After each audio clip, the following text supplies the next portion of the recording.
out the expression that the world is one village. Is that truism? That because the cultures are all mixed.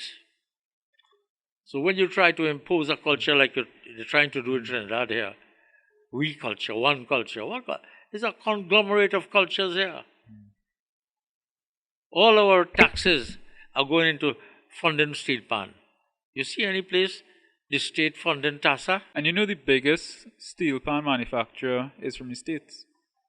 He came down here, he heard it, he liked it so much. I think he was a mechanical engineer. And he went back to the States and he set up a factory. He did his research. And down here where they still, they had an article in one of the newspapers recently about it.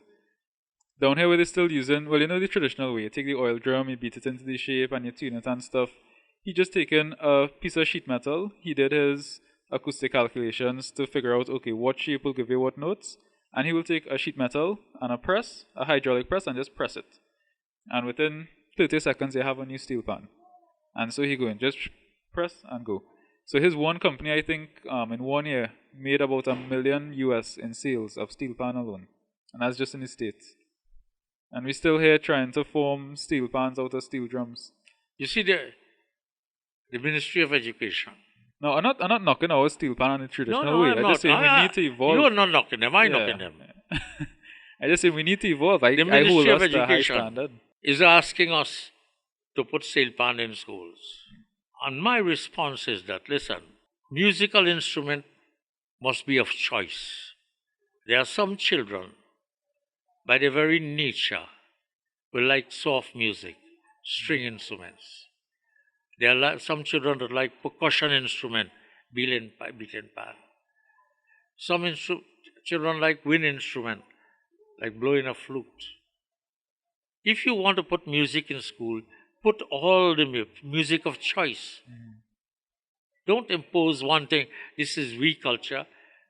What is we culture? We culture is a conglomerate of cultures. Not only that, but if you look at any culture now, there's hardly any pure cultures left. If you listen to music will pull from all over the world. So yeah, I agree with that. If you want to put music in school, you can't put steel pans alone. Because I will tell you, I grew up in a school where the only instruments we had was steel pan, and the music teacher had a piano. So all we learned was the steel pan and the recorder. The recorder is one of the most annoying instruments in the world, so obviously I hated the recorder growing up. And then I was forced to play steel pan, and being forced to do something as a child. If you're being forced to do one thing, you're naturally just not going to want to do it after a while. So I think the issue of choice is definitely very important when it comes to music. But even now, you don't need an instrument to play because you have all these things pre-recorded to give you music in the background. You have some local artists that are doing stuff like that. You want tabla music? You have it there. You get it there. You want a sitar? You get it there. Now that's good for a music producer or somebody that wants to compose their own music. But for somebody that loves music, it's a little bit sad sometimes. You know, if I go to a concert, I go to a live performance, and all I see is somebody stand up singing, and all the instruments just coming through the speakers. You lose that organic feel to the music.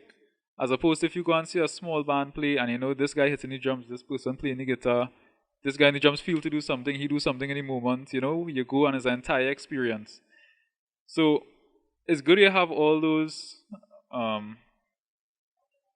It's good you have all of the software to get that music in the background, but I think you'll always have that need for live music and that need for live talent, because that's something you could always recognize and respect. But very often you have a live band there, but really is recorded music.